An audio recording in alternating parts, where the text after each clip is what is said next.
یہ مقام تھا صحابہ کا کہ عبد الرحمن ابن عوف نے کہا دیکھو انصاریوں بات سنو، تم نے اپنے بھائی ہونے کا حق ادا کر، لا ننسى فضلکم، ہم تمہارا احسان کبھی نہیں بھول سکتے، لیکن خدا کے لیے ایک بھائی نے کہا کہ میرے بھائی دلونی الی السوق، مجھے ایک رسی دے دو، ایک کلہاڑی دے دو اور مجھے بتلا دو کہ لکڑیاں کہاں آتی ہیں کہاں بکتی ہیں، جزاکم اللہ خیرا، میں لکڑیاں بیچ کے کھانا کھا لوں گا، میں بھی کسی کے دروازے پہ پڑھ کے اس کے لیے بوجھ بننا نہیں چاہتا۔ مہمان ہوتا ہے 3 دن، اس کے بعد کیا مہمان ہے بھائی، پھر تو بلائے جان ہے۔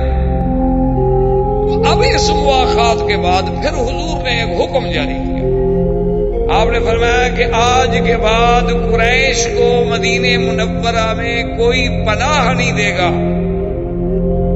کسی کے وہ جیران نہیں بن سکتے، جیوار نہیں بن سکتے کہ کل کو کوئی قریشی آ جائے مدینہ منورہ میں اور ایک آدمی کہہ دے کہ ہاں جی میرا دوست ہے میں نے پناہ دے دی ہے نا، خبردار مشرک کو اب کوئی پناہ نہیں دے گا۔ اور دوسرا حضور نے حکم جاری کیا کہ اب کسی غیر ملک سے یا غیر قوم سے جو معاہدے ہوں گے وہ صرف محمد رسول اللہ کرے صلی اللہ علیہ وسلم، اب کسی یہودی کو یہ حق نہیں، اب کسی کعب بن الاشرف کو، بنو قریظہ کو، بنو نذیر کو، بنی قینقاع کو، ان کے سرداروں کو کوئی حق نہیں، اب یہ حق صرف اسلام کا ہے۔ اگر کسی قوم سے معاہدہ ہوگا، عہود ہوں گے، مواثیق ہوں گے، معاہدات ہوں گے تو وہ صرف ہم کریں گے اور کوئی نہیں کرے گا۔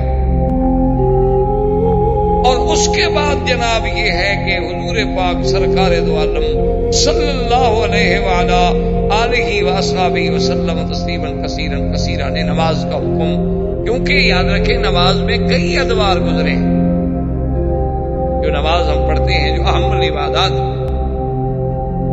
جو صلہ ہے بین العبد و بین الرب، اس پہ کئی ادوار گزرے ہیں۔ پہلے زمانے میں صحابہ نماز پڑھتے تھے لیکن نماز فرض نہیں تھی، یعنی ابتداء اسلام میں مکے میں حضور بھی نماز پڑھتے تھے، صحابہ بھی نماز پڑھتے تھے، لیکن نماز فرض کوئی نہیں تھی، اپنے منشے سے کسی نے پڑھ لی کسی نے نہ پڑھی۔ پھر سب سے پہلے فرض ہوئی نماز کون سی؟ یہ 5 نمازیں نہیں، صرف تہجد رات کی نماز فرض ہوئی حضور پر بھی اور صحابہ پر کہ یا ایھا المزمل قم اللیل الا قلیلا نصفه او انقص منه قلیلا او زد علیہ ورتل القرآن ترتیلا۔ قم اللیل، حکم یہ تھا کہ میرے مدنی قم اللیل الا قلیلا، رات کا زیادہ حصہ عبادت کرو، تھوڑا سا آرام کر لو، تھوڑا سا حصہ، اس کے بعد پھر تھوڑی سی اللہ نے رعایت کی، اللہ نے فرمایا قم اللیل الا قلیلا نصفه او انقص منه قلیلا، یا آدھی رات عبادت آدھی رات آرام، یا پھر ایسا کریں چلو آدھی رات سے بھی کچھ کم عبادت کر لو، زیادہ حصہ آرام کر لو۔ سب سے پہلے جو فرض ہوا وہ رات تہجد کی نماز تھی، قیام اللیل جسے آپ کہہ سکتے ہیں۔ اور قیام اللیل اتنا جامع لفظ ہے، یاد رکھیں، اس میں تہجد بھی آ جاتی ہے، اس میں تراویح بھی آ جاتی ہے، اس میں صلاۃ الفطر بھی آ جاتی ہے، یہ بڑا جامع معنی لفظ ہے، کیونکہ رات کی نماز ہے نا، رات میں پڑھی جانے والی نماز عشاء بھی آپ رات میں پڑھیں گے، تراویح بھی رات میں پڑھیں گے، وطر بھی رات میں پڑھیں گے، تہجد بھی رات میں پڑھیں گے۔ اب اس کے بعد اللہ تبارک و تعالی نے پھر دوسرا حکم آ گیا کہ میرے مدنی پاک پر تو تہجد فرض رہی لیکن آپ کی امت پہ تہجد فرض نہ رہی۔ حضور صلی اللہ علیہ وسلم کے ذمہ تو صلاۃ تہجد فرض رہی، اسی لیے حضور نے کبھی نماز تہجد نہیں چھوڑی، الا لیلۃ المزدلفہ، مگر صرف مزدلفہ کی رات میں جب حضور حج میں تشریف لے آئے تو آپ نے تہجد نہیں پڑھی۔ کیوں؟ شفقتاً علی امتہ، اپنی امت پہ شفقت فرمانے کے لیے کہ بھئی 10 تاریخ کو تو میری امت کو بڑے کام ہیں، کنکریاں مارنی ہیں، قربانی کرنی ہے، بال کٹانے ہیں، احرام کھولنا ہے، پھر طواف زیارت کے لیے جانا ہے، صفا مروہ دوڑنی ہے، تو رات کو بھی جاگے ہوئے ہوں گے تو صبح بیچارے کیسے اتنے بڑے کام کر سکیں گے؟ تو حضور نے تہجد نہیں پڑھی، ورنہ کبھی زندگی میں سفر میں حضر میں حضور نے کبھی تہجد نہیں پڑھی۔ اس رات کی نماز میں جو مزہ ہے نا جی، دعا کریں اللہ آپ کو بھی، اللہ مجھے بھی نصیب کرے۔ تو اصل میں حقیقت یہ ہے کہ یہ ایک ایسی کیفیات ہے جو آدمی تقریروں سے نہیں سمجھا سکتا۔ لیکن جی اب اس میں چاہے تو میں پتہ نہیں سارے ڈاکٹر بھی مل کے جب تک چکھیں گے نہیں بتلا سکتے کہ یہ میٹھی ہے یا پھیکی ہے، کیسی ہے، کیونکہ ظاہر تو اسی طرح بعض چیزوں کا تعلق اس وقت جب تک اس کے اندر آدمی نہ آئے اس کو سمجھ نہیں آتا۔ اسی لیے بزرگ کہتے ہیں نا کہ اللہ ہو کے بڑے مزے، جو آئے سو چکھ لے، یہ کہنے والے نہیں، بتانے والے نہیں۔ آپ ذرا اللہ ہو میں آئے، ذکر میں آئے، فکر میں آئے، پھر تمہیں پتہ لگے کہ اللہ کے ذکر کے مزے کیا ہے۔ تم سمندر کے کنارے پہ کھڑے ہو کے موجیں گنتے رہو تو تمہیں کیا پتا کہ قعر سمندر میں کیا ہوتا ہے۔ ساحل پہ کھڑے ہو کے جو مرضی آئے گنتے رہو، جو مرضی آئے کہتے رہو۔ اس لیے قرآن کہتا ہے ان ناشئۃ اللیل ہی اشد وطئا واقوم قیلا۔ میرا مدنی رات کی نماز جو ہے نا، نفس امارہ کے کچلنے میں اس سے بڑی کوئی چیز۔ یہ انسان کے اندر جو نفس امارہ ہے نا، جو بڑائی ہے، جو اکڑ ہے، جو غرور ہے، جو انا پرستی ہے، اس کو کچلنا ہو تو پھر یہ رات کی نماز ہے کہ آرام ہے، اسی چل رہا ہے، بڑا عین سکون ہے، اور بہترین قسم کے بستر پہ اپنی بیوی کے ساتھ لیٹا ہے۔ اس وقت ان سب کو چھوڑ کے اٹھ کے وضو کر کے اللہ کے دربار میں کھڑا ہونا کوئی معمولی سی بات نہیں ہوتی۔ آدمی اپنے جذبات کو کچلتا، اپنے خواہشات کو مٹا دیتا، اور اللہ نے فرمایا کہ میرا مدنی یہ رات کی نماز ایسی ہے کہ پھر اس کا پڑھنا جو ہے نا وہ صرف زبان سے نہیں ہوتا، بلکہ دل اور زبان جو ہے موافقت ہوتی ہے ان میں، کیونکہ اور کسی قسم کا خیال نہیں، شور نہیں، توجہ نہیں، کوئی دیکھنے والا نہیں، کوئی بولنے والا نہیں، آپ اکیلے ہیں، آپ ہیں اور رب ہے۔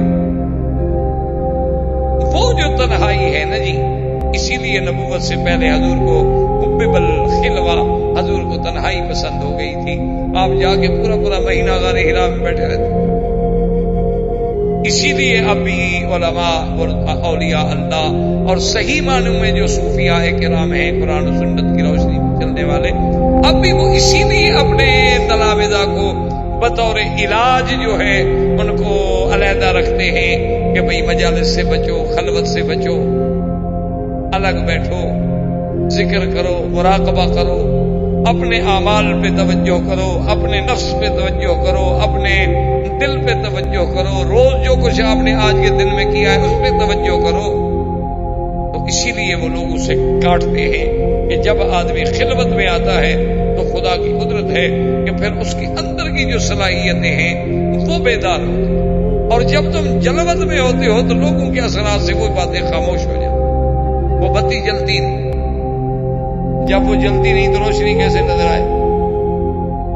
اور یہ باتیں چونکہ کسی کو سمجھائی نہیں جا سکتی، اس لیے بڑے لوگ مخالف بھی ہو گئے اس بات کے، کیونکہ یہ باتیں نہ پڑھنے سے آتی ہیں نہ سمجھانے سے آتی ہیں۔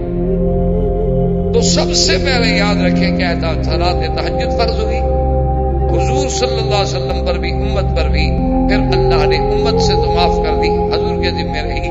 اچھا پہلے پھر یہ تھا کہ بھئی آدھی رات آرام، آدھی رات نماز، وہ بھی پھر اللہ نے معاف کر دیا۔ فرمایا فَقْرَؤُوا مَا تَيَسَّرَ مِنَ الْقُرْآنِ عَلِمَ أَنْ سَيَكُونُ مِنْكُمْ مَرْضَىٰ۔ اللہ نے فرمایا میرا بدری اب اجازت ہے آپ کی امت کو جتنا پڑھ سکے نا بس پڑھ، کیوں اللہ جانتا ہے تم بیمار ہوں گے، تم میں مجاہد ہوں گے، تم میں کاروباری لوگ ہوں گے، صبح سے جا کے ڈپٹی پہ جانا ہے، اور پھر بیچارہ رات کو ساری رات اگر تہجد میں جاگتا رہے تو پھر کیسے جا سکے گا؟ تو لہذا اب اس کے لیے راحت ہے، آرام ہے، جتنی پڑھ سکے بس، باقی سب اللہ نے معاف کر دیا۔ تو نماز کی پہلی سٹیج یہ تھی۔ دوسری سٹیج نماز کی یہ تھی کہ اللہ نے 50 فرض کی معراج کی رات کہ 50 نمازیں پڑھیں۔ وہ ایک دفعہ امام صاحب رحمۃ اللہ علیہ کا وقت کے پریزیڈنٹ سے مخالفت تھی، تقابل تھا، تو اس نے ایک مجلس میں آپس میں مذاکرات ہو رہے تھے، تو اس نے کہا کہ مفتی صاحب کیا ہی اچھا ہوتا کہ اللہ میاں 50 نمازیں ہی رکھتے، کم از کم آپ مولوی اسی میں تو مصروف رہتے، ہماری جان تو چھوڑتے نا۔ انہوں نے کہا کہ 50 نمازیں ہم نے تو پڑھنی نہیں تھی، اس نے کہا ہم تو جو لگے رہتے نا فارغ تھے، ہم نے تو کوئی نماز نہ 1 پڑھنی ہے نہ 50 پڑھنی ہے نہ 5 پڑھنی ہے، لیکن اگر 50 نمازیں ہوتی تو کم از کم 24 گھنٹے آپ 50 نمازوں میں لگے رہتے، ہماری جان تو چھوڑتے نا، ہمارے خلاف حالت ایجیٹیشن ہے، مظاہرے ہیں، تقریریں ہیں۔ مفتی صاحب نے کہا کہ تم تو ابھی 5 نمازوں کی طاقت کی مقابلہ نہیں کر رہے ہو، جب ہم 50 پڑھتے اس روحانی طاقت کا مقابلہ تم کر سکتے، پھر تو تم 1 گھنٹہ بھی نہ ٹھہرتے، ابھی تو ہمیں اتنے دن لگ گئے ہیں تمہیں ہٹانے میں، اس لیے کہ ابھی نمازیں ہماری کم ہیں۔ اگر وہ اللہ ہمیں روحانی قوت عطا فرما دیتے 50 نمازیں پڑھنے کی، تو پھر وہ نورانیت، وہ قوت، وہ ایمان جو ہوتا تو تم اس کا مقابلہ پھر کر سکتے، تم تو پھر 1 دن بھی نہ ٹھہرتے۔ تو بہرحال 50 نمازیں فرض ہوئی، پھر اللہ نے معاف فرما دی اور 5۔ جب 5 رہ گئی تو اس میں بھی اللہ کی رحمت کا ملاحظہ فرمائیں کہ یہ فرما دیا کہ میرا مدنی، ہم نے آپ سے رعایت بھی کر دی ہے، اپنا فیصلہ بھی نہیں بدلا، اور اسی اپنے فیصلے کو ہم نے ایک عظمت بھی دے دی ہے کہ ما یبدل القول لدی، میرے ہاں کوئی فیصلے تبدیل نہیں ہوتے، یہ کوئی انسانی کورٹیں نہیں ہے، یہ کوئی انسانی پارلیمنٹیں نہیں ہے کہ جب چاہا بدل دیا، میرا جو فیصلہ ہے وہ وہی ہے 50 والا، امت آپ کی 5 پڑھے گی لیکن لکھیں گے ہم 50، من جاء بالحسنۃ فلہ عشر امثالها۔ اچھا، اس قرآن کی آیت کو مرزا قادیانی پتہ ہے اس نے کیسے سمجھا؟ اس نے قوم سے وعدہ کیا کہ میں کتاب لکھوں گا جس کے 50 جلد ہوں گے، اس کے لیے میرے ماننے والے جو ہیں اتنے پیسے جمع کرائیں۔ لوگوں نے پیسے جمع کرانے شروع کر دی، پیسے جمع ہو گئے۔ اب پیسے تو جمع ہو گئے، اس بدبخت نے لکھی 5 جلدیں، 50 نہ لکھ سکا۔ اب لوگوں نے مطالبہ کرنا شروع کیا، انہوں نے کہا جی لوگ ہمیں بڑے شرمندہ کرتے ہیں کہ یہ کیسا نبی ہے جو جھوٹ بولتا ہو، بھئی نبی ہو کر جھوٹ کیسے بول سکتا ہے، نبی تو پاک ہوتے۔ اس نے کہا 50 جلدیں، آج 2 سال گزر گئے، پیسے لے لیے، ابھی تک 5 جلدیں میدان میں آئی ہیں۔ تو مرزا صاحب نے اپنے الہامات سے الہام منتخب کر کے الفضل رسالے میں جواب دیا کہ اعتراض کرنے والے بے وقوف ہیں، اللہ نے بھی تو 5 کو 50 کہا تھا، تم بھی 5 کو 50 سمجھ لو۔ اللہ نے بھی تو نبی سے یہی کہا تھا نا کہ نماز 5 پڑھو گے لیکن لکھیں گے ہم 50، تو 5 کو انہوں نے بھی تو 50، تو آپ بھی میری 5 جلدوں کو 50 سمجھ کے پڑھ لو، بس ٹھیک ہو گیا، جھوٹ تو میں نے نہیں بولا۔ دیکھیں نا منطق کیسی ہے الٹی۔ تو اب دوسری سٹیج یہ تھی کہ 5 فرض ہو گئے، اچھا، لیکن 5 فرض ہونے کے بعد مکے میں کبھی ترتیب سے پڑھے نہیں گئے۔ مدینہ منورہ میں آنے کے بعد بھی 5 فرض یوں نہیں پڑھے گئے جیسے آپ پڑھتے ہیں، 5 نمازیں تو پڑھی جاتی تھی لیکن 2 رکعت کر کے، ہر نماز 2 رکعت، فجر، ظہر، عصر، مغرب، عشاء سب 2 رکعت۔ اس کے بعد پھر حکم آیا جس میں اضافہ کیا گیا نمازوں کا کہ سفر میں تو نماز 2 رکعت رکھی گئی جو اصل تھی، لیکن حضر میں اللہ تبارک و تعالیٰ نے اس کو زیادہ کر دیا کہ ظہر کی 4، عصر کی 4، عشاء کی 4، مغرب کی 3، لیکن فجر کی 2 رہنے دی گئی اپنی اصل پہ۔ تو نماز میں یہ ادوار آئے، اور یہ سارے دور کہاں آئے؟ مدینہ منورہ میں ہجرت کے بعد۔ اب اسی طرح دیکھیں کہ پھر نماز پڑھنے کے لیے ایک مسئلہ تھا، ابھی نماز کیسے اکٹھے پڑھیں، کوئی انتظام تو تھا نہیں اکٹھے پڑھنے کا، کیسے جمع ہوں، کیا کریں؟ 2 آدمی 4 آدمی سورج کو دیکھ کر سائے کا اندازہ لگا کے کہ بھی ہاں اب زوال ہو گیا ہے، ہم نے نماز پڑھنے جانا ہے ظہر کی، اچھا جی اب سایہ جو ہے 1 مثل ہو گیا، 2 مثل ہو گیا، اب ہم نے عصر کی پڑھنی ہے، اب یہ غروب ہو رہا ہے، ہم نے عشاء کی پڑھنی ہے، اب عشاء مغرب کی پڑھنی ہے، اور مغرب کے غروب کے بعد اب شفق ڈوب گیا، چلو جی ہم جا کے عشاء کی نماز پڑھائیں۔ تو اس سے اندازہ لگایا جاتا تھا، اور کوئی چیز جمع کرنے والی مسلمانوں کے پاس نہیں تھی کہ اس سے وہ جمع ہو جائے۔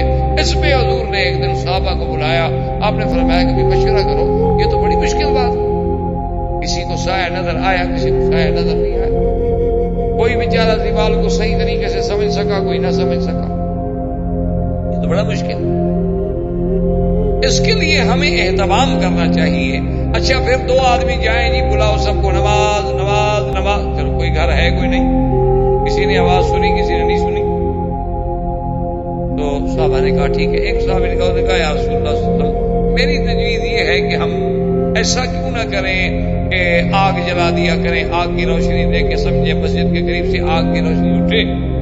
تو انہوں نے فرمایا بھئی یہ آگ سے تو اچھی بات نہیں ہے, اور آگ جو ہے یہ تو مجوسیوں نے اس کی عبادت کی ہوئی ہے, اس کو جلاتے ہیں. اسی لیے آپ نے دیکھا نا جی کہ آتش پرست جو ہیں آج بھی موجود ہے مجوسی پارسی, انہیں آپ پارسی کہتے ہیں, اور ان کا عقیدہ ہے کہ ان کے جو معبد ہے ان میں آگ جلتی ہے, آگ بجھنی چاہیے. کیوں آگ بجھ گئی تو خدا بجھ گیا نا. تو حضور نے فرمایا کہ نہیں یہ تھے. انہوں نے کہا حضور ایسا کرتے ہیں کہ ناقوس کہتے ہیں سینگ ہوتے ہیں سینگ. آپ نے دیکھا ہوگا ہندوستان میں پاکستان میں ہمارے ملکوں میں یہ مرضیں موجود ہیں نا, وہ سینگ بجانے والے فقیر ہوتے ہیں, آواز دیتے ہیں, بھیک مانگتے رہتے ہیں, جوگی ووگی اس قسم کے کالے سے سینگ اٹھائے ہوتے ہیں, اس میں آواز مارتے ہیں. وہ بچے خوش ہو گئے, اکٹھے ہو گئے, انہوں نے بھیک مانگ لی, انہوں نے اپنے پیسے اکٹھے کر دیے, تو اس کو ناقوس کہتے ہیں عربی میں. تو نصارہ جو تھے یہ بھی اپنے گرجاؤں کے باہر ناقوس کے ذریعے آواز دیتے تھے اور لوگ عبادت کے لیے جمع ہوتے تھے. تو انہوں نے کہا کہ جی ہم ناقوس لے لیتے ہیں, اور اذان کے وقت میں ایک آدمی دیوار پہ کھڑا ہو گیا اور ناقوس بجایا, لوگ سمجھ گئے ابھی ظہر کا وقت ہو گیا. سب کو یہ تجویز پسند آئی, حضور پاک بھی چپ ہو گئے, لیکن آپ کو پسند تو نہیں آئی, لیکن حل کوئی نہیں. اچھا جی اب ناقوس کہاں سے ڈھونڈے؟ مسلمانوں کے پاس تو ناقوس تھا نہیں نا بجانے والا. آج کے مسلمان ہوتے تو خیر سب کچھ مل جاتا, کسی حال تک پہنچ جاتا. اس وقت تو صرف ناقوس ڈھونڈنا بڑا مشکل تھا نا. آج کا ماشاءاللہ اگر مسلمان ہو, اور خاص طور پہ ہمارے کالج کے بچے ہوں, تو ان کے پاس تو جدید آلات موسیقیہ کی پوری رینج ہوتی ہے. یہ نہیں کہ ایک آدھا ہو, معلوم ہوتا ہے کہ نسلاً میراثی تھے. اور بڑے آدمی ہونے کی دلیل ہے, جس کے گھر میں گٹار ہو, سٹار ہو, سرمنڈل ہو, طبلہ ہو, کیا کیا بلائیں ہوں, پتہ نہیں. اس کی یہ دلیل ہے کہ یہ بڑا خاندانی آدمی ہے, کیونکہ جس کا وارث ہے پیچھے یہ چیزیں کس کی ہیں, بڑا تو ہوا نا. اور پھر اس کو لوگ بڑا رنگ دیتے ہیں کہ جی یہ تو نوابوں کے شوق ہوتے تھے. ہاں آپ کو پتہ یہ بھی ہونا چاہیے نواب پیدا کہاں ہوتے تھے, اکثر کوٹھوں کی پیداوار ہے. اللہ تبارک و تعالی بس معاف کرے, قدرت ہر چیز سے انتقام. جب تم کسی کی بے عزتی کرتے ہو اللہ معاف نہیں کرتے, جب تم کسی کی عصمتوں سے کھیلتے ہو اللہ معاف نہیں کرتے. پر تمہاری بچیاں بھی انہی جگہوں پہ بیٹھی. یعنی آپ حیران ہوں گے, میں جس شورش صاحب کی بات کر رہا تھا اس نے ایک دفعہ اعلان کیا کہ میں بڑا زبردست یعنی صاحب قلم تھا, اس نے اعلان کیا کہ میں اب کتاب لکھوں گا جس میں میں بتاؤں گا کہ فلاں فلاں مغنیہ جو ہے اور رقاصہ جو ہے اور ڈانسر جو ہے اور فلم ایکٹریس جو ہے کس کس کی بیٹی ہے. وہ جناب پوری دنیا ہل گئی نا. بڑے بڑے گدی نشین, بڑے بڑے پردہ نشین, بڑے بڑے سجادگان, بڑے بڑے مولوی, بڑے بڑے پیر, بڑے بڑے صنعتکار, ساہوکار, سرمایہ دار جناب ہل گئے. رات کو جا کے گورنر کے پاؤں پڑ گئے, خدا کے لیے شورش کرو. اگر یہ پردہ اٹھاتا ہے تو پھر تو کچھ بھی نہیں بچے گا. یہ تو ہماری بدقسمتی ہے. کتنا بڑا ملک ہے ہندوستان, کتنا بڑا ملک ہے پاکستان. دعا کریں اللہ مسلمانوں کے حال پہ رحمت کرے. آج تک وہ سارے ملک عورتوں کے ہاتھ میں ہی کھیل رہے ہیں نا. پورے آپ اپنے اقتدار کو دیکھ لیں, 50 سال گزرے ہیں تو عورت کتنا عرصہ رہی. اب بھی عورت کے بغیر تو پارٹی نہیں چل پائی. ہمارے ہاں بھی عورت, بنگلہ دیش کے مسلمان ہے وہاں بھی عورت, ترکی کا مسلمان ہے وہاں بھی عورت. مرد تو ویسے ختم ہو گئے, اچھی بات ہے کہ چوڑیاں پہن کے گھر بیٹھ جائیں. کتنا بڑا انتقام کفر ہم سے لے رہا ہے کہ تم اسلام میں جس صنف کو یہ حق نہیں دیتے ہو ہم اسے تمہارے سروں پہ لائیں گے. اور وہ اپنی طرف سے پورے عالم کو ایک آزادی کا سبق پڑھا رہا ہے کہ دیکھو ہماری حریت کا کتنا بڑا مقام ہے کہ ہم عورتوں کو جو کچھ نہیں ہوئی قوم ہے، جو 2 کو 1 کے برابر کیا گیا، جس کی گواہی آدھی کر دی گئی، جس کا میراث آدھا کر دیا گیا، دیکھو ہم اس کو اٹھا رہے ہیں۔ یہ بڑے بھیانک چیزیں ہیں، بھیانک باتیں ہیں، اللہ معاف کرے۔ تو بہرحال ناقوس کے لیے جو تھا تلاش شروع ہوئی کہ جی ناقوس تلاش کرو، کہاں سے تلاش کرو بھائی؟ لازمی بات ہے کہ عیسائی سے خریدو، مسلمانوں کے گھر میں ناقوس کا کیا کام؟ ابھی وہ ناقوس نہیں ملا تھا کہ ایک صحابی تھے جن کا نام تھا عبداللہ ابن زید رضی اللہ تعالی عنہ، وہ آئے حضور کی خدمت میں دوڑے دوڑے، یا رسول اللہ انی رأیت رؤیا، رأیت رؤیا، رأیت رؤیا یا محمد، حضور میں نے ایک خواب دیکھا۔ میں کیا خواب دیکھا؟ انہوں نے کہا حضور میں ہی بس ایسے بیٹھا ہوا ہوں، ایسے ایک بندہ آ گیا، اس نے کہا کہ تم ناقوس کیوں ڈھونڈ رہے ہو؟ انہوں نے کہا نماز کے اعلان کے لیے۔ انہوں نے کہا کمال کرتے ہو، مسلمانوں کا ناقوس سے کیا کام ہے؟ اور میں تمہیں سکھاتا ہوں۔ یا رسول اللہ وقام وقال اللہ اکبر اللہ اکبر اللہ اکبر اللہ اکبر اشہد ان لا الہ الا اللہ، پوری اذان۔ اور یا رسول اللہ میں نیند سے اٹھا تو مجھے یاد ہے پوری، اس میں ایک لفظ بھی خطا نہیں۔ حضور پاک نے فرمایا کہ میرے صحابی تمہیں اللہ کی طرف سے یہ خواب دکھایا گیا ہے، لہذا اسی کو ہم ثابت کرتے ہیں۔ میں حکم دیتا ہوں کہ ہر نماز سے پہلے یہی اذان دی جائے، لیکن علم بلالا، تم بلال کو سکھا دو۔ وجاء عمر فقال یا رسول انی رأیت الرؤیا، حضرت عمر آئے، انہوں نے کہا رسول اللہ میں نے خواب دیکھا ہے، مجھے اذان دکھائی گئی، سنائی گئی۔ انہوں نے تم نے کیا سنا؟ حضرت عمر نے وہی سنا دیا، حالانکہ پہلے تو اذان تھی نہیں۔ فأقر رسول اللہ صلی اللہ علیہ وسلم، حضور پاک نے اس کو ثابت کر دیا۔ اس لیے ایک مسئلہ سمجھ لیں کہ مثلاً کوئی کام دوسرا کرے حضور کے سامنے اور حضور اس کو منظور کر لے تو وہ بھی سنت ہوتی ہے۔ اگر وہ کام غلط ہو تو حضور روک دیں گے فوراً، یعنی حضور کا خود کرنا وہ بھی سنت، حضور کا فرما دینا خود نہیں کیا لیکن ایک حکم دے دیا، اس پر عمل کرنا بھی سنت ہے۔ اور حضور کے سامنے کوئی دوسرا عمل کرے لیکن اس کو حضور منع نہ فرمائے وہ بھی سنت ہے، اس لیے کہ اگر وہ کام غلط ہو تو حضور تو روک دیں گے۔ حضور کیسے اجازت دیں گے کہ اللہ کے نبی کے سامنے غلط کام ہوتا رہے؟ تو حضور پاک نے اذان کو ثابت کر دیا۔ اس کے بعد سے سب سے پہلا مؤذن اسلام جو ہے وہ سیدنا بلال رضی اللہ تعالیٰ عنہ ہے۔ اس کے بعد مؤذن ہوئے، اس کے بعد عبداللہ ابن ام مکتوم بھی مؤذن ہے۔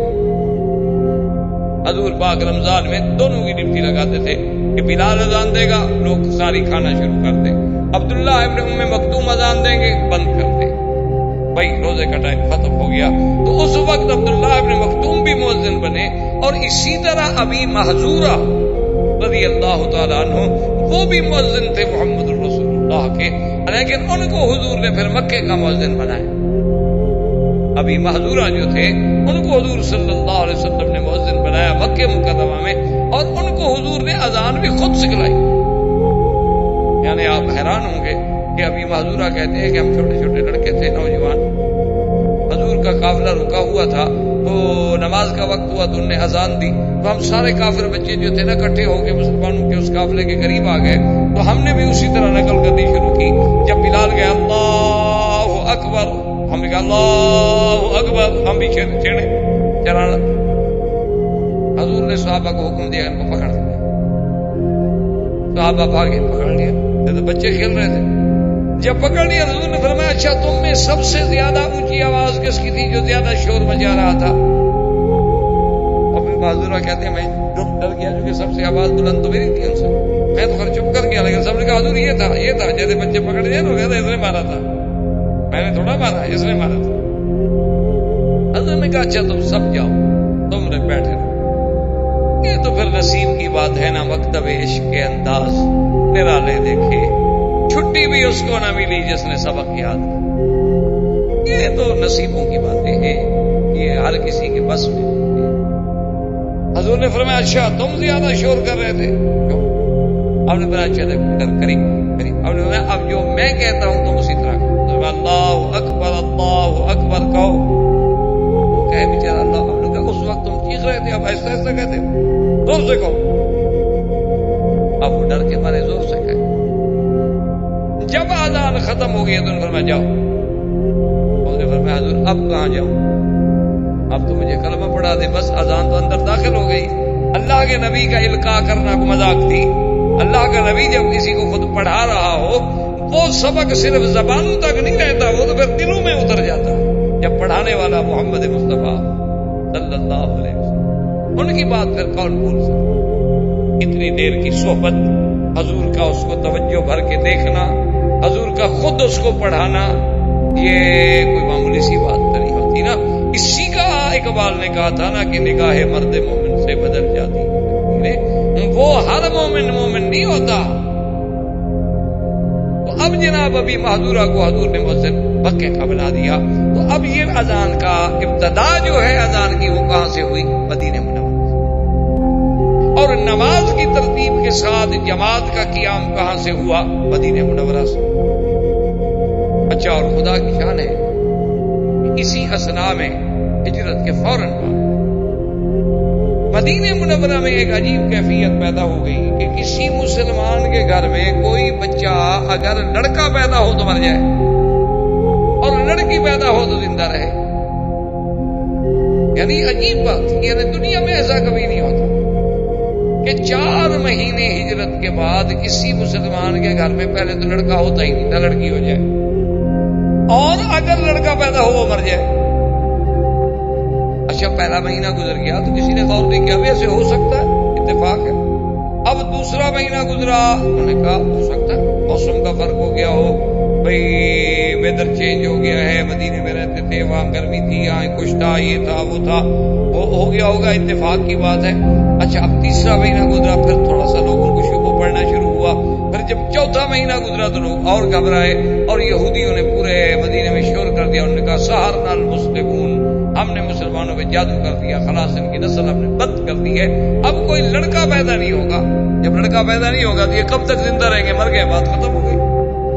جب اولاد ہی نہیں ہوگی، نسل ہی نہیں ہوگی، تو ان کے بعد ان کا نام کون لے گا؟ تو خدا کی شان دیکھیں کہ اس کافروں کے اور یہودیوں کے اس مکر کو، اس قید کو، اس غدر کو توڑنے میں بھی ابو بکر کا گھرانہ اللہ نے منتخب کیا۔ بی بی اسماء ہجرت کر کے پہنچی، اور بی بی اسماء کون ہے؟ اخت عائشہ بنت ابی بکر، بی بی عائشہ کی بہن ہے اور ابو بکر کی بیٹی ہے، لیکن دونوں کی ماں علیحدہ ہے۔ بی بی عائشہ کی ماں الگ تھی، بی بی اسماء کی ماں الگ تھی۔ بی بی اسماء آئی مکے سے ہجرت کر کے، اور جس دن مدینہ پہنچی اسی دن بچہ پیدا ہوا۔ پتہ ہے اس بچے کا نام کیا تھا؟ عبداللہ ابن زبیر رضی اللہ۔ اور جب بچہ پیدا ہوا تو جناب لوگ اس کو فوری طور پر اٹھا کے حضور کی خدمت میں لے آئے۔ وحنک رسول اللہ صلی اللہ علیہ وسلم، حضور نے کھجور لے کے اپنے منہ مبارک میں نرم کی، جب وہ نرم ہو گئی تو تھوڑا سا ٹکڑا توڑ کے عبداللہ بن زبیر کے تالو سے لگایا، اس کو کہتے ہیں تحریک۔ تو اول ما دخل فی جوفہ ریق رسول اللہ صلی اللہ علیہ وسلم، سب سے پہلی چیز جو عبداللہ بن زبیر کے اندر داخل ہوئی ہے وہ حضور کا لعاب تھا۔ اچھا جی، 1 دن گزر گیا، 2 دن گزر گئے، 4 دن گزر گئے، 10 دن گزر گئے، عبداللہ بن زبیر زندہ ہے، بچے پہ موت نہیں آئی، بچہ ٹھیک ٹھاک ہے، ماں بھی زندہ ہے، بچہ بھی زندہ ہے۔ تو لوگوں نے پتہ ہی کیا کیا؟ عبداللہ بن زبیر جو چھوٹے سے تھے نا، ان کو ایسے نکال کے پورے مدینے میں مظاہرہ کیا اور نعرے لگائے، اللہ اکبر اللہ اکبر۔ کیا جھوٹ بولتے ہیں یہودی، جادو کر دیا، جادو کر دیا۔ یہ دیکھو مسلمانوں کا لڑکا پیدا ہو گیا کہ نہیں ہو گیا؟ کیا اتفاق ہے۔ عبداللہ ابن عمر رضی اللہ تعالی عنہما سے روایت ہے، وہ فرماتے ہیں جب عبداللہ ابن زبیر پیدا ہوا اس وقت بھی مدینے والوں نے اللہ اکبر کے نعرے لگائے، اور جب ظالم حجاج نے مکے میں عبداللہ ابن زبیر کو پھانسی پہ لٹکایا تو اس وقت بھی اس کی جماعت نعرے لگا رہی تھی، لیکن پیدائش میں نعرے لگانے والے خیر من ہؤلاء، وہ زیادہ اچھے لوگ تھے کہ وہ اس کی ولادت پہ خوشی کر رہے تھے اور یہ پھانسی پہ خوشی منا رہے تھے۔ عبداللہ ابن زبیر یہ وہ آدمی ہے، اور یہ بی بی اسماء وہ بی بی ہے کہ عبداللہ ابن زبیر پھانسی پہ چڑھا ہوا ہے۔ کہہ دینا بڑا آسان ہے، ایک ماں اپنے بیٹے کو سولی پہ لٹکتا ہوا دیکھے۔ بی بی اسماء جب وہاں سے گزری تو رک گئی، دیکھ کے کہنے لگی کہ اچھا ابھی میرا سوار گھوڑے سے نہیں اترا۔ اتنی جرأت بہادری کا یہ عالم ہے کہ دیکھ وہ پھانسی پہ ہے، کہتی اچھا ابھی تک میرا سوار گھوڑے پہ بیٹھا۔ نے وہ عظمت دی کہ جو وہاں سے گزرتا وہ کہتا رحم اللہ عبداللہ ابن الزبیر وَلَعَنَ مَنْ صَلَبَهُ، اللہ عبداللہ ابن زبیر تجھ پہ رحمت کرے اور اس پہ لعنت کرے جس نے تم کو پھانسی دی ہے۔ حجاج کو پتہ چلا کہ تو کروڑوں لعنتیں برس رہی ہیں، جلدی کرو اتارو بس دفن کر رہے، یہ تو جتنی دیر کھڑا رہے گا اتنی لعنتیں بڑھتی چلی جائیں گی، میرے مقدر میں تو لعنتیں ہی لکھی ہیں۔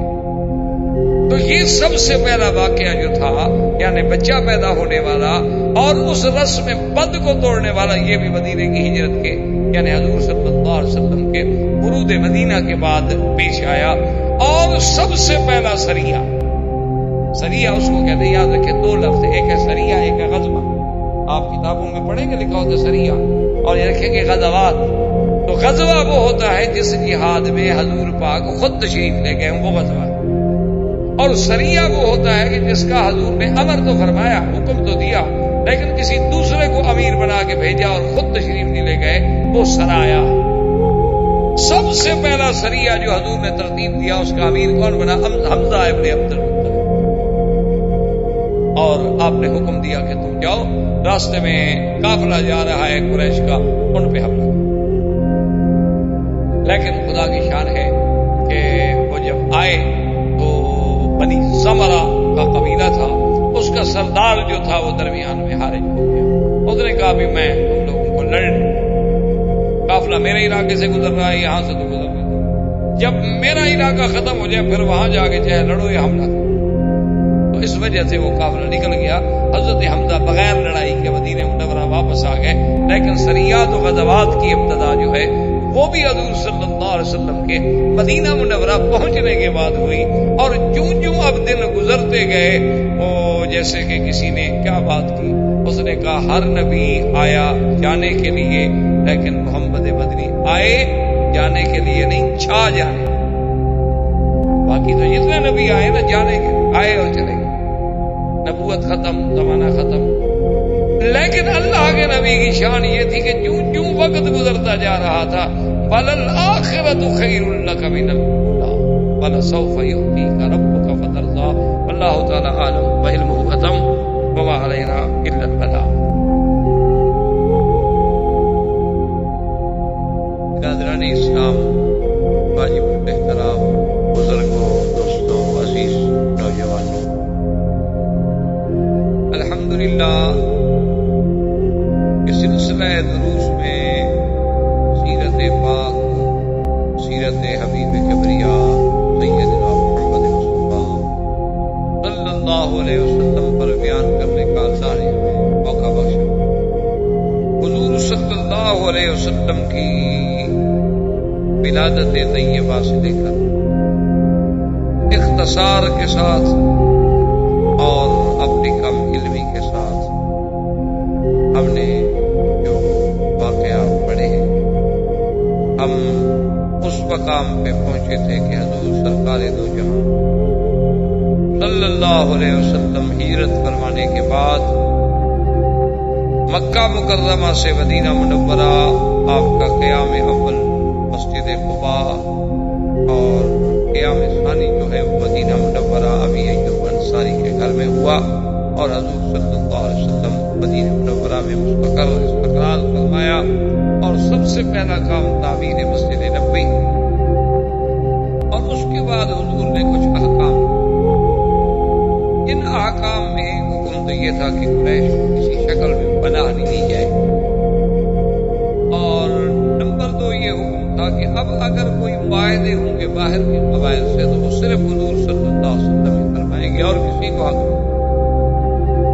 اور حضور صلی اللہ علیہ وسلم نے سب سے پہلا مدرسہ جو قرآن پاک کا مدرسہ تھا، اسے آپ تعلیم قرآن بھی کہہ لیں، تحفیظ قرآن بھی کہہ لیں، اسی مسجد نبوی میں آپ نے جاری فرمایا کہ جو اصحاب رسول اس مسجد میں رہتے تھے تو حضور صلی اللہ علیہ وسلم سے اللہ کا قرآن سن کے یاد کیا کرتے تھے، تو مسجد و مدرسے کی ابتدا۔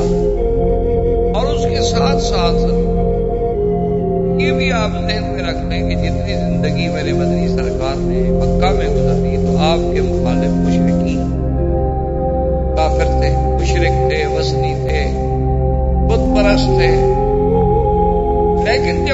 صلی اللہ علیہ وسلم مدینہ منورہ تشریف لے گئے تو کافر تو خیر پہلے ہی مخالف ہوتا ہے چاہے وہ کہیں، کیونکہ حضور صلی اللہ علیہ وسلم یہ فرمان ہے کہ الکفر ملۃ واحد، کفر پوری دنیا میں مشرق میں ہو، مغرب میں ہو، شمال میں ہو، جنوب میں ہو، ایک میں ہو۔ یعنی آپ تو الحمدللہ سارے میرے بھائی پڑھے لکھے لوگ ہیں، آپ کی اخبارات پر، جرائد پر، دنیا کے جدید علوم پر نظر ہے، آپ دیکھیں کہ یہود اور نصارہ میں جو دشمنی ہے اس کی دشمنی کا تو کوئی کائنات میں اور مثال نہیں، یعنی یہود اور نصارہ آپس میں دشمن، اور دشمنی کا یہ عالم ہے کہ جب ایک دوسرے کو موقع ملا ہے تو انہوں نے ان کا ایسا قتل عام کیا ہے کہ جس کی دنیا میں کوئی مثال نہیں ملی۔ یعنی جب نصارہ کو تسلط ملا بیت المقدس کا تو انہوں نے یہودیوں کا قتل عام کر، یعنی آپ تاریخ اٹھا کے دیکھیں کہ بخت و نصر کے دور میں 6 لاکھ یہودی جو تھے ایک دن میں قتل کیے گئے، اسی طرح جلا وطن کیے گئے، ان کو ذلیل کیا گیا۔ اچھا، یہودیوں کو جب موقع ملا نصارہ سے انتقام لینے کا تو انہوں نے بھی انتقام، انہوں نے بھی کوئی کمی نہیں کی اور آج تک لے رہے ہیں، یعنی جو ان پہ ہوا ہے وہ بھولے نہیں ہیں، صرف اب ان کے انتقام کے طریقے بدل گئے ہیں، کچھ اقتصادی طور پر انتقام لے لیتے ہیں، کیونکہ جتنی دنیا کی ملٹی نیشنل کمپنیاں ہیں یعنی وہ سب گویا کہ یوں سمجھ لیں کہ اس وقت پورا عالم جو ہے وہ بن جائے یہود میں،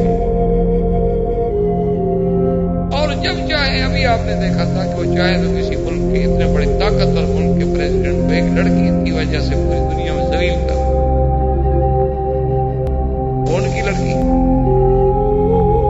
اور اسی مقاصد کے لیے ان کو بھیجا گیا۔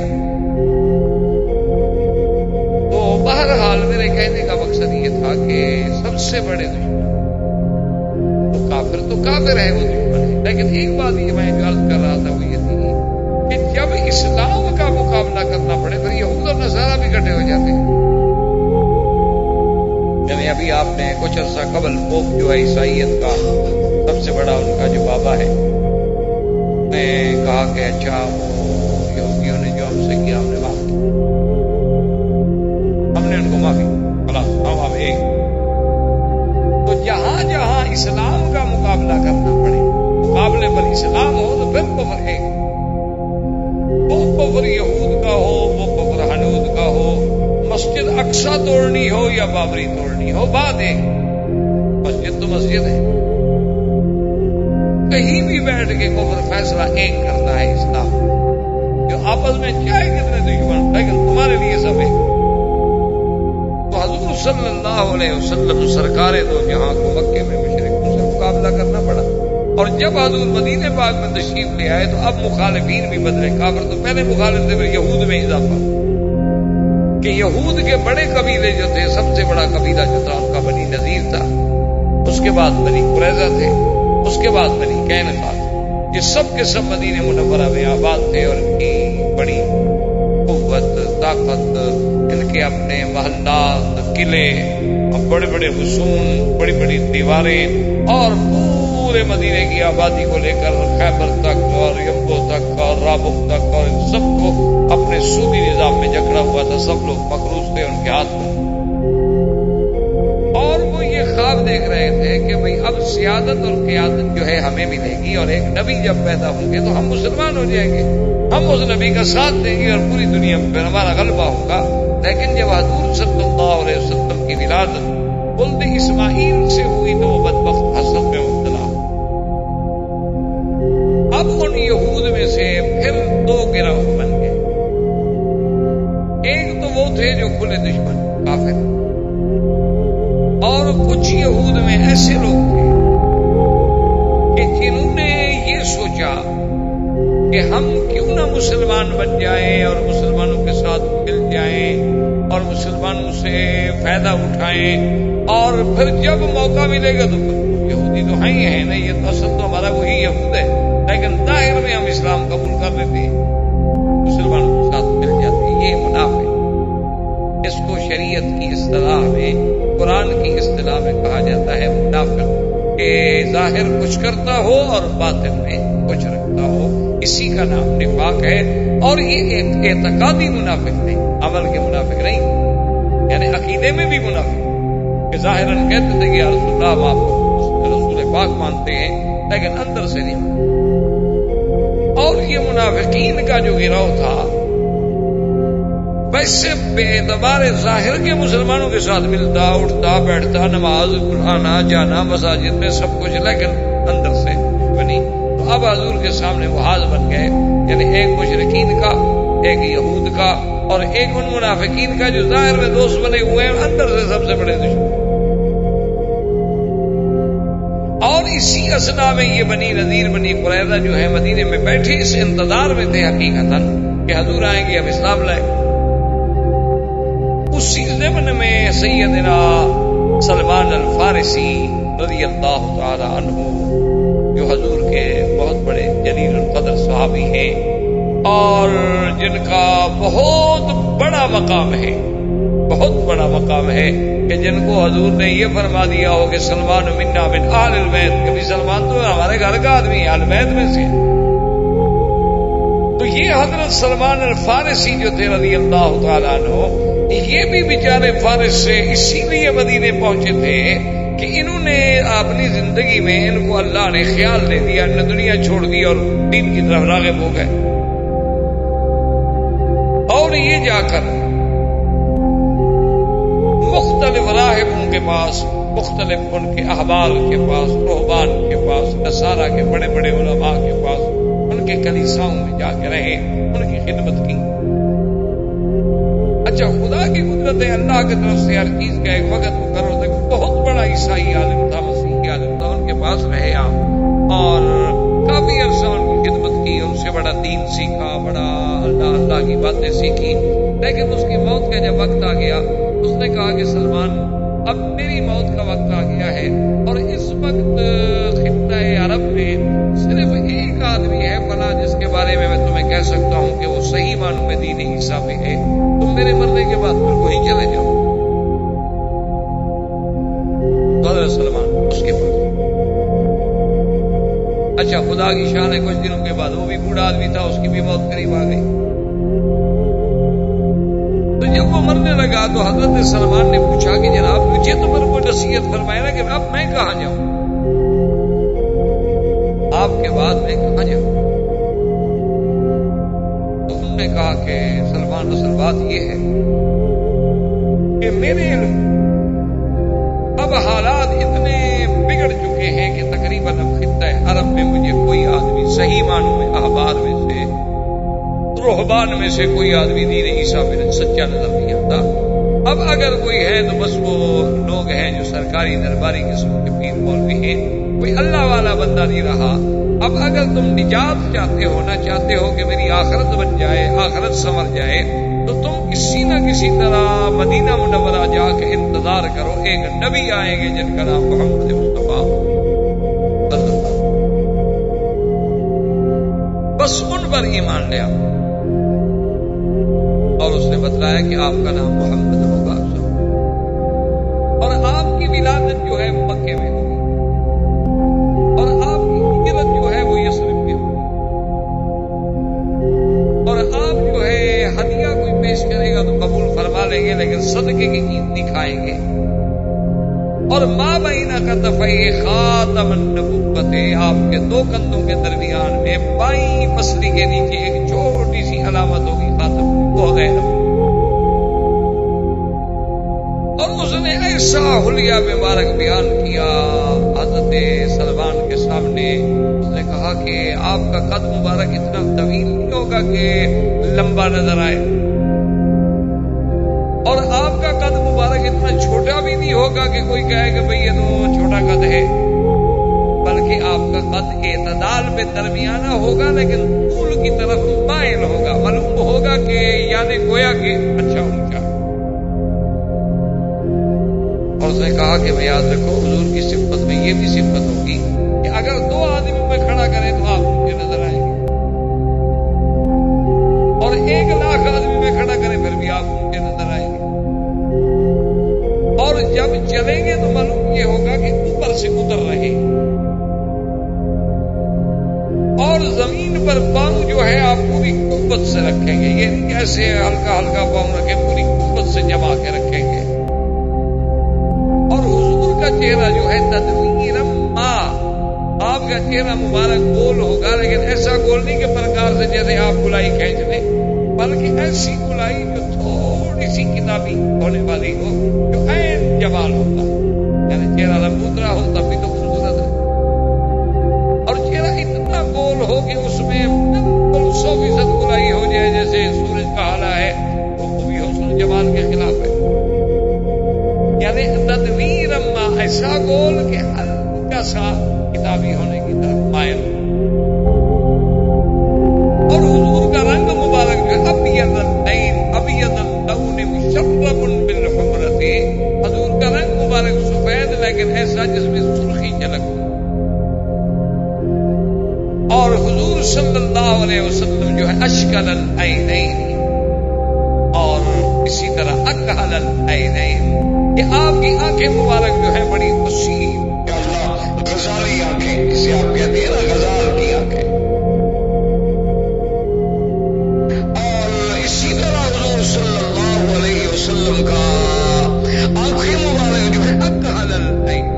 اکحل العینین کا کیا معنی ہے کہ جب کوئی آدمی دیکھے تو محسوس ہو کہ حضور ابھی سرما پہن کے آ رہے ہیں, سرما آلود آنکھیں, حالانکہ آپ نے سرما نہیں پہنا ہوا ہوتا, قدرتی تھی.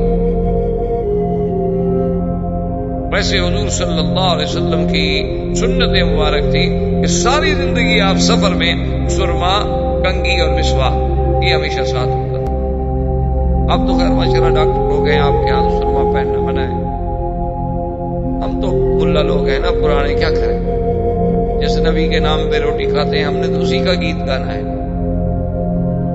ہم تو بہرحال نہ نئی تہذیب کو مان سکتے ہیں نہ نئی ڈاکٹری کو مان سکتے. کہتے ہیں کہ سرما بالکل اس میں سیسا ہوتا ہے, آدمی اندھا ہو جاتا ہے. پہلے جو 100 سال سے پہن رہے ہیں وہ سارے اندھے ہو گئے تھے. صرف یہ جب سے ڈراپس نکلے ہیں لوگ ماشاءاللہ اب کوئی اندھا نہیں ہوتا, سب ٹھیک. اس وقت سے سب کی روشنیاں بحال ہیں اللہ کی رحمت. بس اصل بات کیا ہے کہ کفر اتنا ظالم ہے کہ وہ نبی کی ہر سنت چھڑانا چاہتا ہے, اور وہی اس نے تمہیں پڑھا کے دماغ میں بٹھا دیا.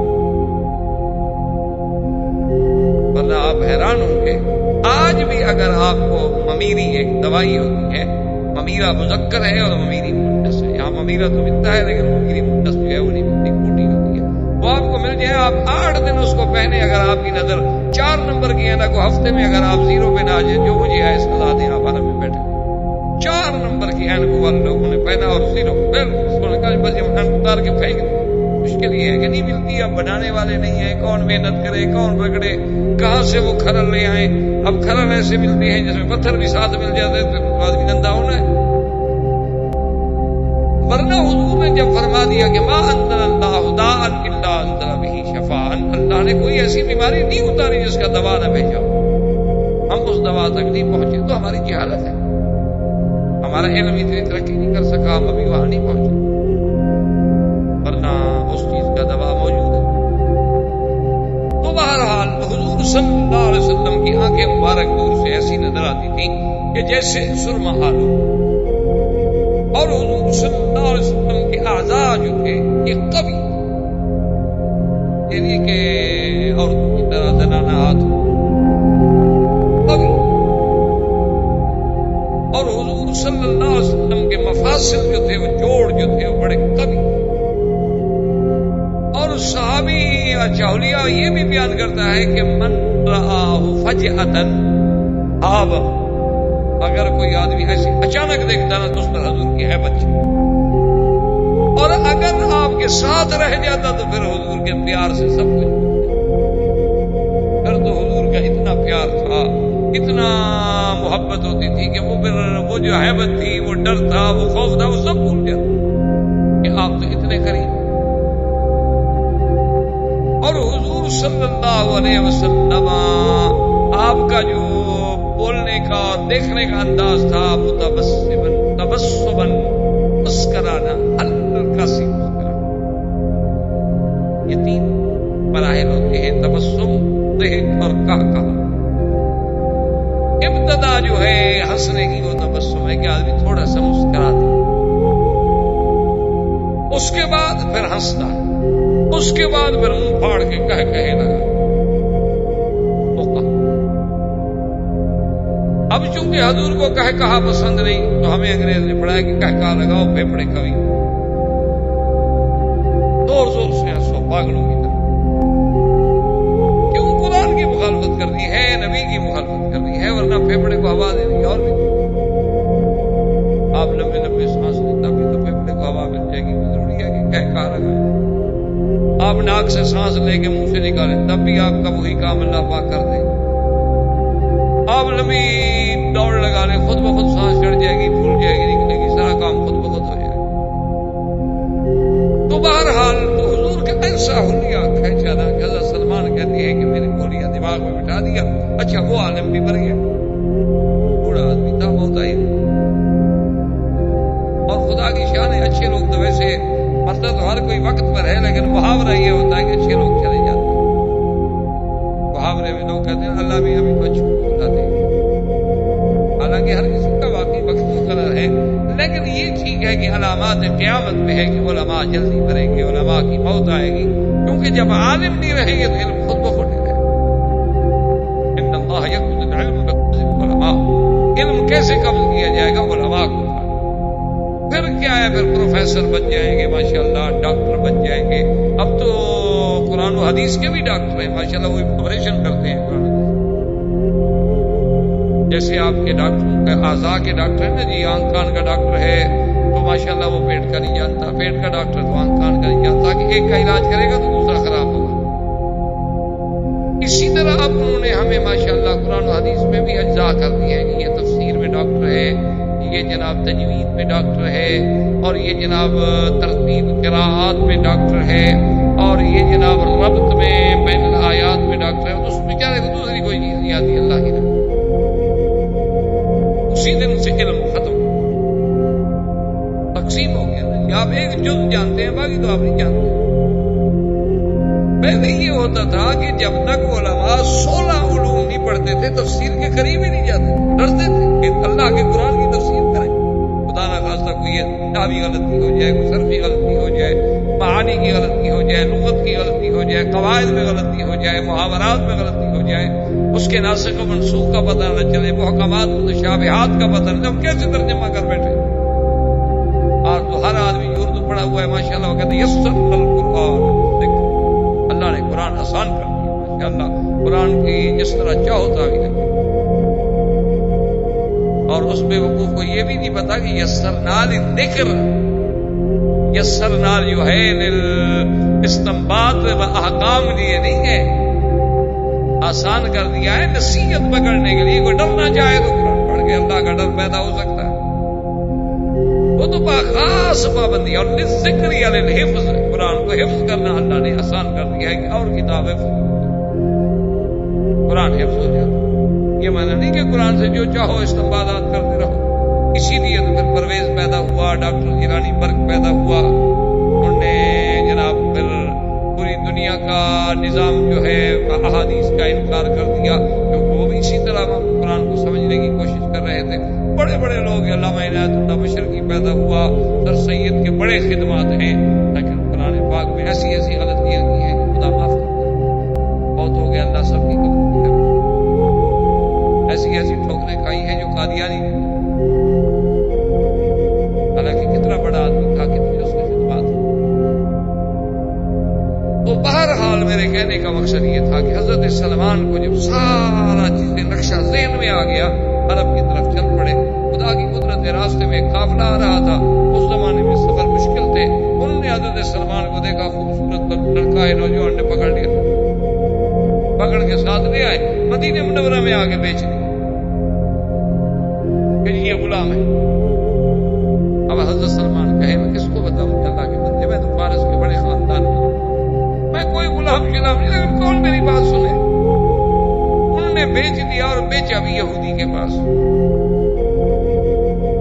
کیونکہ پیسہ یہودی کے پاس، خریدے گا تو وہی نہیں جس کے بدلے میں پیسہ ہو۔ حضرت سلمان فرماتے ہیں کہ ایک دن میں اس کے کھجوروں کے باغ میں بیٹھا تھا کہ وہاں مجھے خبر ملی کہ قادم رسول اللہ ہے، کہ حضور اللہ کے نبی آ گئے کر کے مدینہ میں۔ کہتے ہیں میں جناب مجھ سے تو پھر صبر نہ ہو سکا نا، کہ میرے تو دل میں اصل انتظار، میرا مقصد جو تھا، مقصد جو تھا مدینہ منورہ کا، وہ یہی تو تھا جس کے لیے میں غلام بن گیا، میں بک گیا۔ کہتے ہیں کہ میں نے کھجوریں کچھ لی اور جلدی جلدی حضور کی خدمت میں پہنچا، اور آنے کے بعد حضور صلی اللہ علیہ وآلہ وسلم کی خدمت میں نے کھجوریں پیش کی۔ کھجوریں پیش کیا میں نے کی تو حضور نے فرمایا کیا ہے؟ میں نے کہا حضور یہ صدقے کی کھجوریں ہیں، خیرات کا صدقہ۔ حضور پاک نے وہ لے لی اور صحابہ کو دے دی، کبھی جو غریب صحابہ ہیں کھا لیں صدقے کی کھجوریں، لیکن حضور نے کوئی دانہ نہیں۔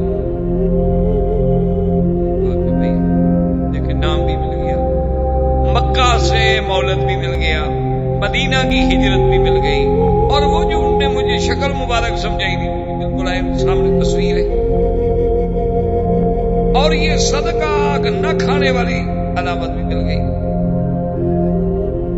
دوسرے دن پھر میں حاضر ہوا، میں نے کچھ کھجوریں پیش کی۔ حضور نے فرمایا ما ھذا سلمان یہ کیا ہے؟ میں نے کہا حضور یہ ہدیہ ہے، فقبلہ۔ حضور نے قبول فرما لی، اپنے سامنے رکھی، آپ نے بھی تناول فرمائی، صحابہ نے بھی تناول فرمائی۔ میں نے کہا الحمدللہ یہ علامت جو تھی نا، نشانی میرے لیے یہ بھی پوری ہو گئی۔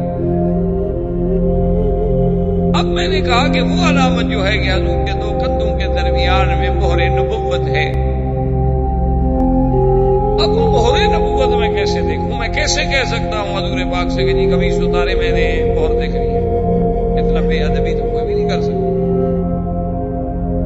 اور پھر حضور تو مدینہ منورہ میں نبی بھی تھے، بادشاہ بھی تھے، سردار بھی تھے، دین و دنیا کے تاجدار بھی تھے۔ اب مدینے میں تو آپ کا ایک پورا تسلط تھا۔ تو کہتے ہیں کہ ایک دن بقیع الغرقد کے کنارے حضور بیٹھے تھے، آپ نے نیچے بھی چادر مبارک تھی، اس کو کہتے ہیں حلہ، عربی میں کہتے ہیں ایک ہی طرز کا کپڑا ہونا، نیچے بھی اوپر بھی ایک قسم کا، تو اس کو کہا جاتا ہے حلہ۔ آپ ردا اور اظہار میں تھے کہ نیچے بھی چادر تھی اور اوپر بھی آپ نے یوں چادر دی ہوئی تھی، ہوا چل رہی تھی۔ تو میں طریقے سے ایسے مقام پہ آگے کھڑا ہونے لگا کہ بھی اگر ہوا چلے اور اللہ مہربانی فرما دے اور حضور یوں ہاتھ رکھے بیٹھے، حضور ہاتھ اٹھائے تو چادر گر بھی تو سکتی ہے، تو چادر گرے تو میں جلدی سے علامت دیکھ لوں۔ تو جب میں اس مقام پہ آگے کھڑا ہوا تو میں سلمان میں قریب اور حضور نے اپنی چادر مبارک خود نیچے اور فرمایا سلمان ابھی تک تمہاری نشانیاں پوری نہیں ہوئی۔ تو میں نے کہا اشہد کلمہ پڑھا دے میں مسلمان۔ تو فوراً میں مسلمان کرتا ہے، ابھی تک تم نشانیاں ڈھونڈ رہے ہو۔ تو یہ بڑا جو سیدنا سلمان کا اسلام ہے، یہ بھی ہجرت کے بعد مدینہ منورہ کے عظیم بقائے میں بعد حضرت سلمان اسلام نے۔ اور اسی طرح آزان جو تھی، جیسے میں نے شاید اسے درس میں عرض کیا تھا کہ عبداللہ بن زید اور حضرت عمر نے خواب دیکھا آزان کی مدینہ۔ اور اسی طرح یعنی حکم سیام جو ہے وہ بھی مدینہ منورہ میں، اس سے پہلے روزے فرض نہیں، یعنی ویسے لوگ روزہ رکھتے تھے نفلی روزہ، کیونکہ روزہ تو ہر شریعت میں رہا ہے، ہر دین کے اندر روزے موجود تھے، لیکن کوئی پابندی نہیں ہوتی تھی، کسی نے ایک رکھ لیا، کسی نے دو رکھ لیے۔ لما قدم رسول اللہ صلی اللہ علیہ وسلم المدینہ برأ الیہود انہم یصومون یوم عاشوراء، حضور پاک نے دیکھا کہ یہودی لوگ جو ہے یہ عاشوراء 10 محرم کو روزہ رکھتے ہیں۔ جیسے ہمارے ملک میں تو کوئی عاشوراء کا روزہ ہے، مجھ سے لوگ سمجھتے ہیں کہ شاید حضرت حسین کی وجہ سے ہے، یہ سب سے بڑی حالت ہے۔ حضور جب مدینے میں ایک تشریف لے گئے، ابھی تو بی بی فاطمہ کا حضرت علی سے نکاح بھی نہیں ہوا، حضرت حسین تو پیدا بھی نہیں ہوئے۔ حضور نے جب دیکھا کہ یہود جو ہیں 10 محرم کو روزہ رکھتے ہیں، تو آپ نے ان کے علماء کو، ان کے احبار کو بلا کے پوچھا کہ لم تصومون یوم عاشوراء، ان دنوں میں تم روزہ کیوں رکھتے ہو؟ انہوں نے کہا کہ یا رسول اللہ، اصل میں یہ آج کا دن جو ہے نہیں، ایسا دن ہے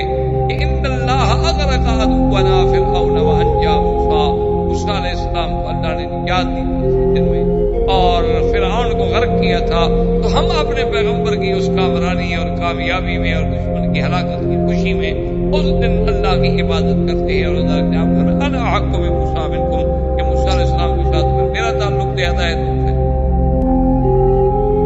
اور آپ نے حکم فرما دیا اپنے صحابہ کو کہ سب روزہ رکھو اب جب عاشورہ آئے، لیکن ایک بات کا خیال کرو،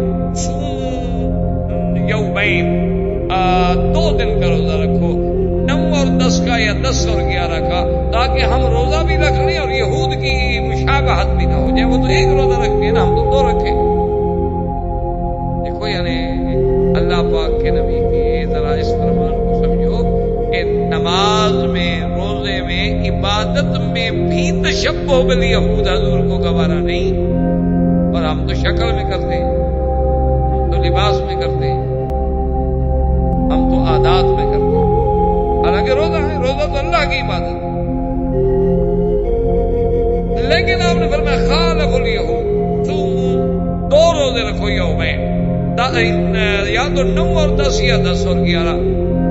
تو اب اس کے بعد پھر اللہ نے حکم دیا کہ یا ایھا الذین آمنوا کتب علیکم الصیام کما کتب علی الذین من قبلکم. اللہ نے حکم دیا کہ ایمان والو روزے تم پہ ہم نے فرض کر دیے ہیں، اور یہ صرف تم پہ فرض نہیں، تم سے پہلے لوگوں پر بھی اللہ تبارک و تعالیٰ نے فرض کیے. اور اس میں گھبرانے کا مسئلہ نہیں، ایام معدودات، کچھ دن ہی تو ہیں. یہ نہیں ہے کہ سارا سال ہم روزے رکھیں. ان پروفیسروں نے جو قرآن سمجھا نا، وہ کہتے ہیں کہ ایام معدودات جمع ہے اور جمع زیادہ سے زیادہ 3. وہ کہتے ہیں 3 روزے کافی ہیں. یہ تو مولویوں نے مہینے کا چکر چلا رکھا ہے، انہوں نے قرآن کو یہ سمجھا. بڑے لکھے لوگ ہیں نا، جدید علوم سے ماشاءاللہ باہر ہیں. کسی نے قرآن سمجھا ہے آکسفورڈ سے، کسی نے سمجھا ہے ہارورڈ سے، مدینے سے نہیں سمجھا. مدینے سے سمجھتے تو پھر تو کبھی غلطی نہ ہوتی. وہ اللہ کے بندے ہیں، جس نبی پر قرآن اتر رہا ہے اس نے 1 مہینہ روزہ رکھا ہے یا 4 دن رکھا ہے. اس سے زیادہ قرآن سمجھنے والا ہمارے پاس کوئی ہے؟ پھر عید الفطر کا کیا مانا کہ صوموا لرؤیتکم وافطروا لرؤیتکم. چاند چڑھے گا تو روزہ، چاند چڑھے گا تو ختم، مہینہ تو خود بخود ہو گیا. ومن شہد منکم الشہر فلیصمہ. جب مہینے کا چاند دیکھے تو روزہ رکھے. اگر مہینہ ضروری نہیں تھا، چند روزے رکھنے تھے تو پھر تو کسی وقت رکھ دیے جاتے. چاند دیکھنے سے کیا مطلب؟ دیکھیں یہ تو بادشاہ لوگ ہیں، خیرت کا نام جنو رکھ دیا اور جنو کا نام خیرت. جیسے آپ نے دیکھا نا، ابھی کہتے ہیں دیکھو جی کہ ملا کتنے بے وقوف ہیں، کہتے ہیں پاگل ہیں کہ اب ہمارے پاس اتنے بڑے ذرائع موجود ہیں، ہمارے پاس اتنے بڑے یعنی خلا میں ہمارے سائٹ موجود ہے، ہم تو 1 مہینہ پہلے آپ کو بتا سکتے ہیں کہ چاند کب نکلے گا. تو یہ عجیب لوگ ہیں، مولوی صاحبان پاگل ہیں، کہتے ہیں جی چاند دیکھو، چاند دیکھو، چاند دیکھو، اور دیکھو بدری کمانے، بدری نظری کیسے آ جاتے ہیں. حالانکہ ابھی تو چاند پیدا نہیں ہوتا. جو ہے وہ اتنے 28-48 گھنٹے سے پہلے تو کسی کو نظر ہی نہیں آ سکتا. اس کی ولادت ہوگی، وہ بچہ ہے وہ پیدا ہوگا، وہ نظر آنے کے قابل تو آئے نا. اور پھر ہمارے پاس جب اتنے جدید آلات موجود ہیں، ہم تو بالکل منظار سے ڈھونڈ کے آپ کو بتا سکتے ہیں یہ دیکھو جی ہے یا نہیں. اور جناب کتابیں لکھ لکھ کے اتنا برسے ہیں نا علماء پر کہ ایک نوجوان چھوٹا بچہ ہو جو بیچارہ ابھی 5ویں جماعت پڑھتا ہے، اس کے دماغ میں آپ جو مولویوں کی نفرت بھرنی شروع کریں MA تک، وہ بڑا ہو کے کیا کرے گا؟ غریب، اس غریب کا کیا گناہ ہے؟ اس کے دماغ میں آپ یہ بٹھاتے جائیں کہ دیکھو جی مولوی کہتا ہے زمین نہیں گھومتی. دیکھو پاگل ہے کیا؟ وہ بڑے بڑے ہمارے سائنس والے کہتے ہیں زمین گھومتی ہے. اور دیکھو جی یہ مولوی کہتا ہے کہ بھائی چاند دیکھو، آنکھوں سے دیکھو، آنکھوں سے دیکھو، ڈھونڈو، پہاڑوں پہ چڑھو اور جاؤ اور تلاش کرو اور گواہ لاؤ. تو کیسا بیوقوف ہے جب مشینیں موجود ہیں تو ڈھونڈنے کی کیا ضرورت ہے، گواہ لانے کی کیا ضرورت ہے؟ خامخواہ کسی کو پہاڑ پہ چڑھاؤ، پاؤں اس لیے مر جائے بیچارہ. نے کہا دیکھو پاگل ہے مولوی کے. اور دیکھو نے کہا کمال ہے، جب انگریز کی کرسمس تو ایک دن میں ہو اور مسلمانوں کی عیدیں دو دو ہوں۔ دیکھا کیسے پاگل لوگ ہیں مسلمان، یہ سب ان مولویوں نے ان کو خراب کیا۔ یہ مولوی ہے نا، ان کا دماغ ہی خراب، یہ لوگوں کو پھر پیچھے لے جانا چاہتے ہیں، ہم ان کو آگے لے جانا چاہتے ہیں، ہم ترقی پہ لے جانا چاہتے ہیں، ہم ان کو فلک پہ پہنچانا چاہتے ہیں، اور یہ ہمیں کھینچ کھینچ کے پھر اسی مدینے پاک پہ لے جانا چاہتے ہیں جہاں مدرسہ نہیں تھا، جہاں یونیورسٹی نہیں تھی، کوئی تعلیمی ذرائع نہیں تھے، کوئی مواصلات نہیں تھی، کوئی جدید علوم کے حصول کے وسائل نہیں تھے۔ یہ پھر ہمیں اسی نبی امی کے دروازے پہ کھڑا کرنا چاہتے ہیں، اور خاص ساتھ خود بھی کہتے ہیں مولوی پاگل ہیں، کہتے ہیں ہمارے نبی پڑے ہوئے بھی نہیں۔ دیکھو کتنے بیوقوف ہیں وہ۔ حالانکہ اللہ کے بندے، اگر اللہ عقل دیتا نا تو قرآن کہتے فمن شہد منکم الشہر، شہود ہلال اور وجود ہلال میں فرق ہے، یاد رکھو۔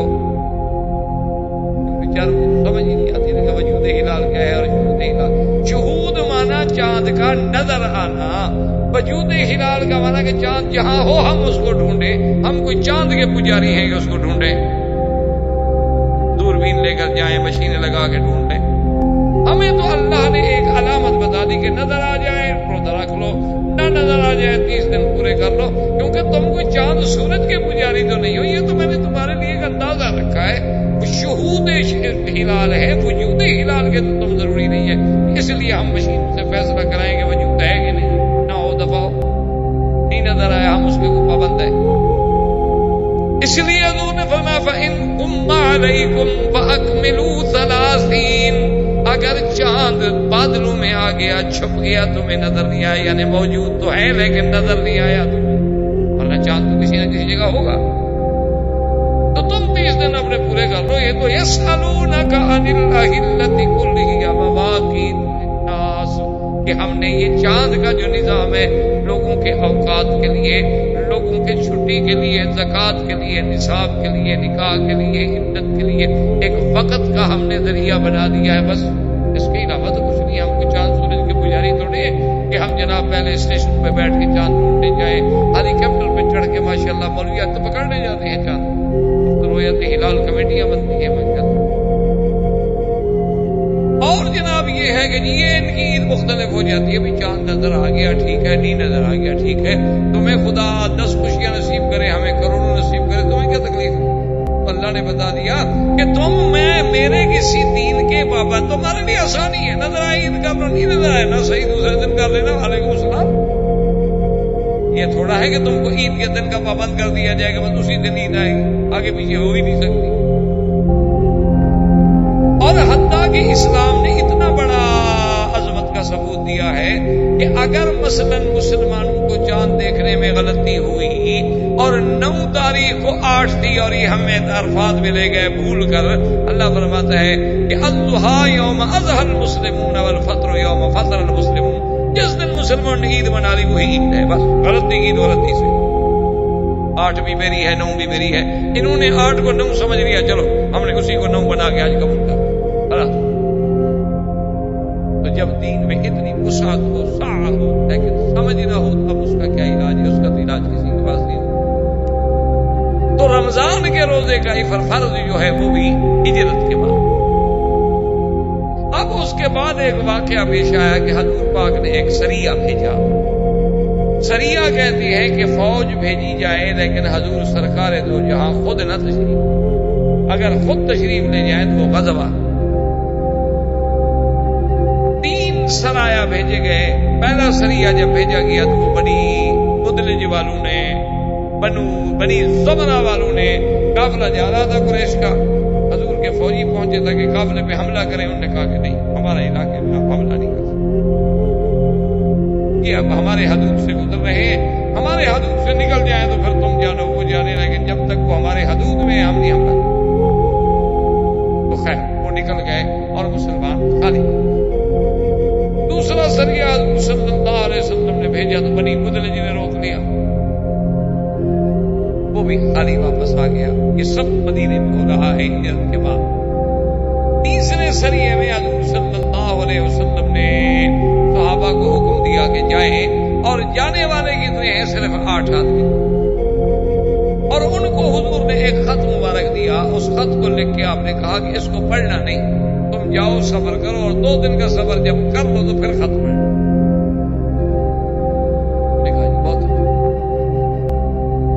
وہ جب چلے گئے 2 دن کے بعد خط پڑھا تو اس میں حضور نے لکھا کہ اگر قافلہ قریش کہیں تمہیں مل جائے اور ان سے لڑائی ہو جائے تو پھر گھبرانے کی ضرورت نہیں, اللہ پہ توکل کر کے جنگ آپ کر. تو جب انہوں نے پڑھا انہوں نے کہا ٹھیک. اب جناب حضور صلی اللہ علیہ وسلم کے یہ 8 صحابہ, اللہ کی شان دیکھیں کہ قافلہ جا رہا ہے جس میں 200 اونٹ ہے, 200 اونٹوں کا قافلہ ہے, ان کے ساتھ آدمی ہیں, نگران ہیں. اچھا 8 آدمی میں خدا کی شان یہ ہے کہ 2 آدمی کو پہلے بھیجا گیا کہ ادھر ادھر دور دور دور دور پہاڑوں میں جا کے دیکھو کوئی قافلہ نظر آ جائے. حضور نے یہ فرمایا کہ اگر قافلہ آ جائے ٹکرا جائے تو پھر جنگ کر سکتے ہو. تو وہ ڈھونڈنے گئے, وہ خود گم ہو گئے, باقی 6 بچ گئے. تو پہاڑوں کے سفر, صحراؤں کے سفر, بندہ ایک ٹیلا ادھر ہوا بچ گیا, پھر کوئی آدمی کا عقل تو کام نہیں کرتا نا وہاں. اور اگر صحرا میں آپ بھٹکے تو بڑی اچھی بات یہ ہوتی ہے کہ پھر اسی جگہ کھڑے رہے, پر زیادہ عقل نہ دوڑائے, ورنہ آپ جتنا تلاش کی کوشش کریں گے اتنی قوتیں چلے جائیں گے آپ. تو اب 6 آدمی بچے تو 6 آدمی نے جا کے حملہ کر دیا قافلے پہ. اچھا وہ قافلے والے ایسے ڈرے کہ وہ قافلہ چھوڑ کے بھاگ گئے. 2 آدمی انہوں نے ان کے قید کر لیے. اس کا ایک کا نام حکیم ابن کیسان تھا اور ایک کا نام عثمان ابن عبداللہ تھا. اس کو قید کر کے اور 200 اونٹوں پر مال لے کے جناب یہ مدینہ پہنچی. سب سے پہلی غنیمت تھی مسلمانوں کے لیے جو مدینے میں پہنچی. 200 اونٹوں پر مال لدا ہوا ہو, معمولی سی بات تو نہیں ہوتی نا اس زمانے میں. لیکن مشکل یہ ہو گئی کہ یہ جب واقعہ ہوا تو صحابہ نے سمجھا کہ 1 شعبان ہے, حالانکہ وہ 30 رجب تھی. یہ مغالطہ ہو گیا کہ صحابہ نے تو یہ سمجھا کہ شعبان داخل ہو گیا, اور ہاں شعبان داخل ہو گیا ہے, 1 ہو گئی ہے, حالانکہ وہ 30 رجب تھی. اور رجب من اشہر الحرم تھا کہ رجب جو ہے وہ تو ان مہینوں میں تھا جن میں لڑائی بند ہے. اب جناب مکے والوں کو جب خبر بھی دی کہ قافلہ ہمارا لوٹا گیا, 2 بندے پکڑے گئے, انہوں نے تو جناب پورے قبائل میں شور کر دیا کہ ان محمد صلی اللہ علیہ وسلم احل الشہر الحرم, کہ حضور پاک نے حرمت توڑ دی اور حرمت والے مہینے جو ان میں قتال آپ نے حلال کر دی. ہمارے ساتھ رجب میں لڑائی, اسی لیے تو ہمارا قافلہ مطمئن آ رہا تھا نا کہ رجب میں آ رہا ہے. اس لیے ہم نے تو کوئی اس کا حفاظتی انتظامات بھی نہیں کیے کہ رجب میں تو کوئی لڑائی ہوتی نہیں.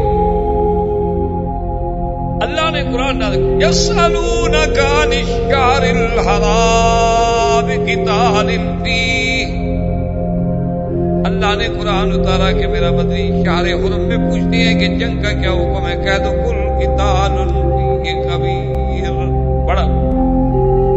لیکن کسی کو مکے سے نکالنا, مسجد حرام سے نکالنا, وہ تو اس سے بھی بڑا گناہ ہے. آج میرے نبی پر تو اعتراض کر رہے ہیں, انہوں نے ظلم کرنے میں کبھی مکے میں بھی سوچا تھا کہ آج رجب ہے, اور اس کے بجائے مسلمانوں پہ عرصہ حیات تنگ کر دینا. والفتنۃ اکبر من القتل, کیا کہتے ہیں اعتراض, کس بات سے اعتراض کر رہے ہیں یہ ظالم لوگ. خیر جب ان کا وفد آیا حضور کے بعد جب قافلہ, آپ نے فرمایا کہ اللہ کے بندے تم